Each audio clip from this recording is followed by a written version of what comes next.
Hello guys, আবার একটা new blog নিয়ে চলে আসলাম। আজকের ব্লগটাতে কিন্তু আমি কিভাবে ফ্রেশ হই সেটা তোমাদেরকে দেখাবো। আর আমি কিন্তু ব্রাজিল, তোমরা কি আর্জেন্টিনা নাকি ব্রাজিল অবশ্যই কমেন্টে জানাবে। এবং চলো দেখাই আমি কিভাবে ফ্রেশ হই। ফার্স্টে স্টিকারগুলো খুলবো গাইস। এত বেশি আঠা স্টিকারে এক টান দিয়ে খুললে অনেক কষ্ট হচ্ছে, তারপরেও এক টান দিয়ে এটাও খুলে ফেললাম ফাইনালি। এবার আমি রিমুভার দিয়ে মুখটা ফ্রেশ করে নিব। এবার আমি একটু রিমুভারটা ঘষবো মুখে, তারপরে আমি মুখটা সাবান দিয়ে ভালো করে ধুয়ে নিব।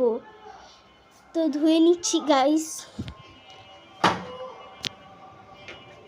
এবার আমি আমার সাবানটা নিয়ে নিয়েছি গাইস, একটু দেরি হচ্ছে গাইস, তোমরা বোরিং হয়ো না। এই তো হয়ে গেছে।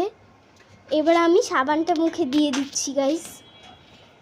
এবার আমি মুখটা আবার ধুয়ে নিয়েছি গাইস, ফাইনালি হয়ে গেছে।